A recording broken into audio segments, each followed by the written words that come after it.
जिला कांग्रेस कमेटी के नगर अध्यक्ष सौरभ नागी शर्मा एवं पूर्व विधायक विनय सक्सेना ने आज फुटपाथ व्यापारी संघ के समर्थन में आज सिविक सेंटर में मध्य प्रदेश शासन नगर निगम के खिलाफ विरोध प्रदर्शन किया।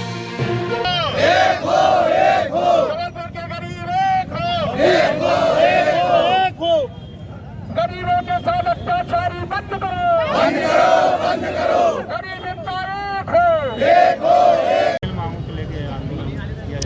देखिए, पथ विक्रेता अधिनियम 2014 जो इन छोटे व्यापारियों को पथ विक्रेता बोलता है, भारतीय जनता पार्टी की सरकार इनको अतिक्रमणकारी बोल के इनको इनके धंधे से विमुख करती है। एक तरफ सरकार इनको ऋण देती है, व्यापार करने के लिए ऋण देती है, ठेला खरीदने के लिए ऋण देती है और उस ऋण की वसूली भी करती है, और जब ऋण देती है उसके बाद उनको व्यापार करने की छूट नहीं देती।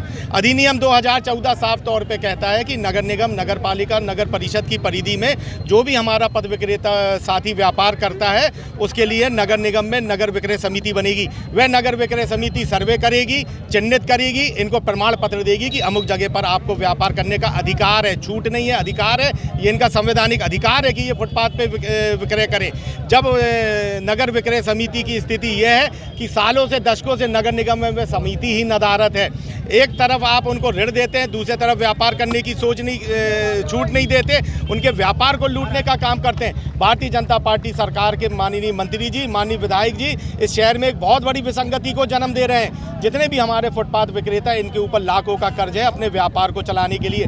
जब आप इनके व्यापार को तहस नहस कर देंगे, उस कर्ज को पटाने के लिए कहीं ना कहीं ये बहुत बड़ा गरीब वर्ग जो है जबलपुर का, ये अपराध की तरफ बढ़ेगा। ये बहुत बड़ी विसंगति को आप जन्म दे रहे हैं। इनको इनके अधिकारों से आप अलग रखने का काम कर रहे हैं। हम लोग आज इनको साथ में लेके और इनकी जीविका को साथ में लेके कलेक्टर महोदय के पास जा रहे हैं और उनसे मांग कर रहे हैं कि पथ विक्रेता अधिनियम 2014 के तहत इन समूचे जो हमारे पथ विक्रेता साथी, इनको सुव्यवस्थित तरीके से इनका जो व्यापार करने का अधिकार है उनको मुहैया कराया जाए। कुछ लोगों का कहना भी है कि जिस तरीके से सुचारू अभी कुछ दिनों से यातायात हुआ है, उसको देखते हुए कई लोगों की दुकानें 15-15, 16 फीट गहरी है, लेकिन सामान वो रोड पर रखकर देखिए साफ तौर पे कहना है, सबसे पहली बात है इस देश में आदमी अतिक्रमणकारी दिखने लगते हैं और आप ही का संविधान इनको पथ विक्रेता कहता है। हम लोग कहीं भी अतिक्रमण के पक्षधर नहीं है, हम लोग कहीं भी व्यवस्था सुधार के विरोधी नहीं है, लेकिन सबसे बड़ी बात है कि ये जो हमारा छोटा व्यापारी है, इसको व्यापार करने की छूट मिले।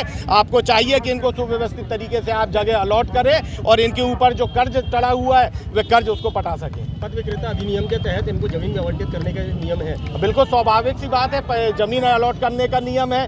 नगर विक्रय समिति को इनके सर्वे करने का उसका कर्तव्य है। मगर मैं आपको बोल रहा हूँ, जबलपुर शहर में नगर विक्रय समिति दशकों से नहीं बनी है, सालों हो गए उसकी बैठकें नहीं हुई है। उसमें आप इनके बीच का एक प्रतिनिधि रखने का प्रावधान है, वो कहीं पर नहीं दिख रहा है। तो साफ तौर पे जब उनकी खुद की व्यवस्था लचर है तो उसका खामियाजा ये पथ विक्रेता क्यों भुगते। प्रशासन को चाहिए कि सबसे पहले नगर विक्रय समिति पर काम हो, अधिनियम 2014 पे काम हो और व्यवस्थित तौर पे हमारा जो गरीब तबके का व्यापारी है उसको व्यापार करने की छूट मिले। देखिए, आज जबलपुर शहर में जो खास तौर से सड़क पे व्यापार करने वाले छोटे मोटे रोजमर्रा के कमाने खाने वाले लोग हैं, उनके खिलाफ लगातार प्रशासन कार्रवाई कर रहा है। शहर का अतिक्रमण दुरुस्त हो, यातायात सुचारू हो, ये सब चाहते हैं, लेकिन जबलपुर नगर निगम के द्वारा क्या ऐसे कोई नए मार्केट बनाए गए पिछले कुछ वर्षों में, जहाँ पे जो रोज का व्यापार करने वाले दिहाड़ी मजदूरी के बाद एक ये ऐसा वर्ग होता है जो अपने दम पे स्वरोजगार के आधार पे अपना घर चलाता है। इनको व्यापार करने का मौका कहाँ पे दिया गया? आज जबलपुर शहर में कई जगह खुली जगह पड़ी हुई, वहाँ हकर्स जोन नए बनाने चाहिए और इन व्यापारियों को वहाँ काम करने का मौका दिया जाना चाहिए। लेकिन बगैर उसको करे, हर गरीब व्यक्ति को आप अगर हटा दोगे तो इनको भी अपने 2 वक्त की रोटी अपने परिवार के सदस्यों के लिए कमानी है। इन आखिर व्यापारियों की दोष क्या है? एक तरफ सरकार इनको 10,000 रुपये देती है और कहती है कि बैंकों की किस्त चुकाओ। जब आप व्यापार नहीं करने दोगे तो अपनी 10,000 रुपये की किस्त कहाँ चुकाएंगे? इन सब मुद्दों को लेके आज कांग्रेस का प्रदर्शन है और हम चाहते हैं कि इनको व्यवस्थित किया जाए।